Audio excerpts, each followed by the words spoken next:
ఇంకొక ముఖ్యమైన doubt, courier వస్తే ఎవరికి ఇవ్వాలో వాళ్ళ నెంబర్కి ఫోన్ చేస్తారు కదా, నా నెంబర్కి ఎందుకు చేశారు? అసలు నా నెంబర్ వాళ్ళకి ఎలా తెలుసు? నిజమేనమ్మా, నువ్వు చెప్తుంటే బాగా ఆలోచించాల్సిన విషయమే అనిపిస్తుంది. నీ నెంబర్ ఇచ్చి నీకు ఫోన్ చేసి అది కూడా తారక్ సార్కి ఇవ్వమన్నారంటే దీని వెనక ఏదో ఉందనిపిస్తుందమ్మా. నీకు వచ్చిన డౌట్ని బట్టి నాకేమర్థమైందో చెప్పనా?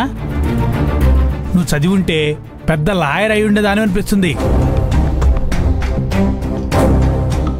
దీన్ని మనం ఊరికే వదలకూడదమ్మా. దీని వెనక పెద్ద కుట్రే ఉన్నట్టు అనిపిస్తుంది. ఎలాగైనా దీని వెనక ఎవరున్నారో కనిపెట్టాలి. మనం ఎలా కనిపెట్టాలి? నీ తెలివితో ఇంత ఆలోచించిన దానివి అదెంతసేపమ్మా కనిపెట్టడం? నీ బుర్రకి నీ సపోర్ట్గా ఉంటానుగా. అమ్మో, వీళ్ళు తీగలాగి డొంకంతా కదిలించేలా ఉన్నారు. వీళ్ళు అనుకున్నట్టు చేస్తే అర్చనా మేడమే చేసిందని తెలిసిపోయేలా ఉంది. అర్జెంటుగా వెళ్ళి ఈ విషయం అర్చనా మేడంకి చెప్పాలి.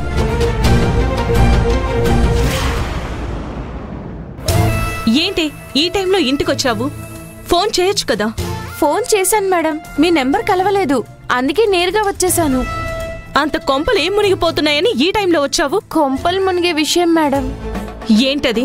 నీలవేణిని కాంచనమ్మ భయంకరంగా తిట్టింది. ఆ నీలవేణికి పెద్ద అవమానమే జరిగిందనుకో. అవమానం జరిగితే ఏ నూతులోనో దూకి చస్తుంది. అదంత అర్జెంట్ మ్యాటరా? మేడం, నేను చెప్పేది పూర్తిగా వినండి. నీలవేణి ఆ బాధని ఇంట్లో పని అతను కుక్కుటేష్ అన్నతో చెప్పుకుంటూ గిఫ్ట్ బాక్స్ గురించి మాట్లాడుకోవడం మొదలుపెట్టారు. వాళ్ళేడిపేదో ఏడ్చుకోకుండా దాని టాపిక్ ఎందుకొచ్చింది? అదే కదమ్మా, నీలవేణి నా నంబర్కి ఎందుకు ఫోన్ చేశారు, తారక్ సార్కి ఎందుకు ఇవ్వమన్నారు, అసలు ఇవ్వాల్సింది కాంచనాకో కోటి సార్కో గాని మరి నాకెందుకు ఇచ్చారు అని డౌట్ల మీద డౌట్లతో మాట్లాడుకున్నారు. వాళ్ళ బొంద మాట్లాడుకుని ఏం చేస్తారు? మేడం, వాళ్ళ మాటలు వింటుంటే ఈ విషయాన్ని అంత సులభంగా వదిలేసేలా లేరు. రెండు పులుల మధ్య యుద్ధం జరిగితే నక్క సాక్ష్యం చెప్పడానికొస్తే ఏమవుతుందని అనకు రేణుక. ఏదో ఒక పులికి ఆహారం అవుతుంది. వాళ్ళ మాటలు వింటుంటే భయం వేసింది, మిమ్మల్ని కలిస్తే ధైర్యం వచ్చింది. ఏదేమైనా మన జాగ్రత్తలో మనం ఉండాలి మేడం. చూడు రేణుక, వాళ్ళవి మట్టి బుర్రలు. వాళ్ళు ఎంత ఆలోచించినా ఆర్డినరీ బస్సు ఎక్స్ప్రెస్ల మధ్య ఆగిపోతాయి. నాది రాకెట్ బుర్ర, సెకండ్లో దూసుకుపోతుంది. నువ్వు ఎక్కువ ఆలోచించకుండా నీ పనుల్లో నువ్వుండు. నా టెన్షన్ అంతా మీరెక్కడ దొరికిపోతారోనని భయం మేడం. ఆ భయమేమీ నీకక్కర్లేదు. వాళ్ళకి నా మీద అనుమానమే రాదు. ఒకవేళ వచ్చినా అది ప్రూవ్ చేయాలని ప్రయత్నం చేస్తే వాళ్ళ గొయ్యిని వాళ్ళే తవ్వుకున్నట్టు అవుతారు. సరే మేడం, నేను వెళ్తాను.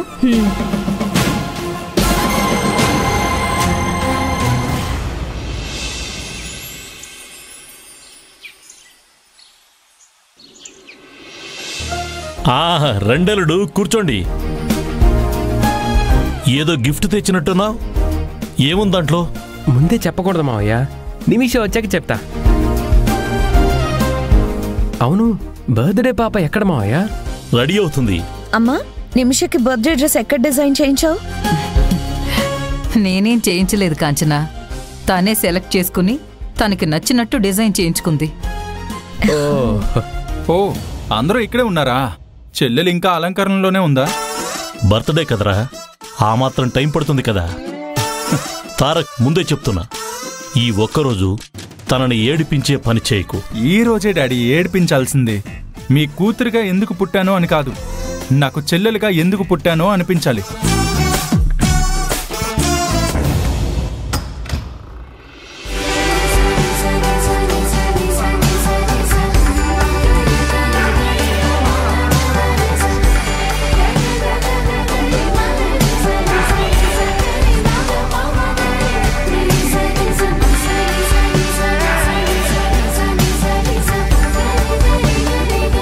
Happy birthday Nimisha. Thank you అమ్మా. Happy birthday Nimisha. Thank you నాన్న. సంతోషంగా ఉండాలి, నువ్వు అనుకున్నది సాధించాలి. ఏదో ఒకటి సాధించాలని తను కూడా అనుకోవాలి కదా డాడీ. చూడండి నాన్న, ఈ రోజు కూడా నన్ను ఏడిపిస్తున్నాడు. రై నువ్వు ఊరుకోరా. సరే డాడీ. నిమిష, ఈ అన్నయ్య కాళ్ళ మీద పడి ఆశీర్వాదం తీసుకో. ఆశీర్వాదం తీసుకో. రా నిమిష. చూడండి నాన్న, నీ కాళ్ళ మీద పడి ఆశీర్వాదం తీసుకోను.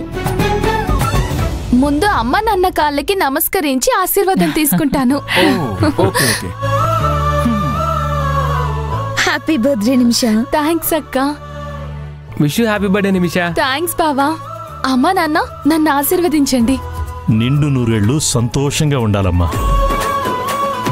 నిండు నూరేళ్లు అష్టైశ్వర్యాలతో సుఖ సంతోషాలతో చల్లగా ఉండాలి. నా గిఫ్ట్ ఏదమ్మా? Thank you. తర్వాత నీకు నచ్చిన గిఫ్ట్ ఇది. ఇందులో గోవాకి ఫ్లైట్ టికెట్స్ ఉన్నాయి. ఫ్రెండ్స్ తో వెళ్ళి ఎంజాయ్ చేసిరా. గోవా టికెట్సా? థ్యాంక్ యూ సో మచ్ నాన్న. ఈ థ్యాంక్స్ అమ్మకి చెప్పమ్మా. తనే ఈ టికెట్స్ తీసుకోమని చెప్పింది. థ్యాంక్స్ అమ్మా, చాలా చాలా థ్యాంక్స్.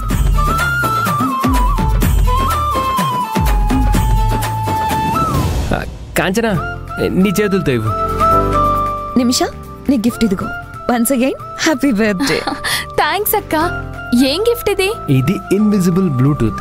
నువ్వు ఎగ్జామ్ రాసేటప్పుడు ఇది నీ చెవులో పెట్టుకున్నావు అనుకో, ఆన్సర్ అదే చెప్తుంది. చదువుకోకుండానే ఎగ్జామ్ రాసేయచ్చు, పాస్ అయిపోవచ్చు. నేను చదువుకుని పాస్ అవుతాను.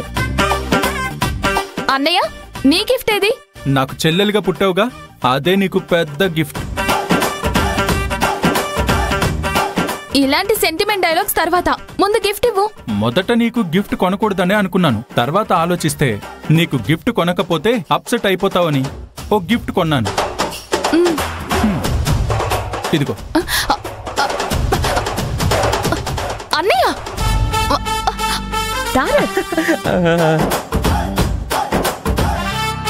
ఇవ్వన్నయ్యా. అయ్యో, ఇవ్వన్నయ్యా. సరే తీసుకో.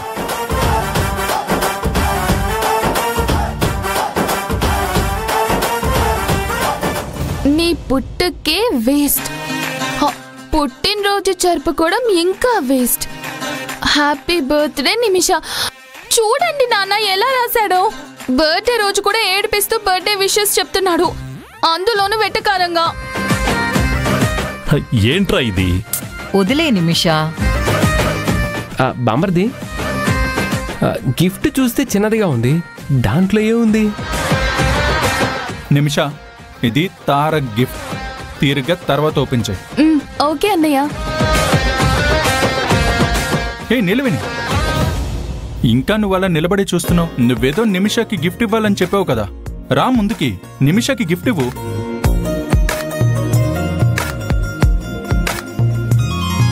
మీకు గిఫ్ట్ ఇచ్చే అంత స్తోమత నాకు లేదు, అలా ఇచ్చే అలవాటు కూడా లేదు. నాకు తెలిసింది చేసిస్తున్నాను.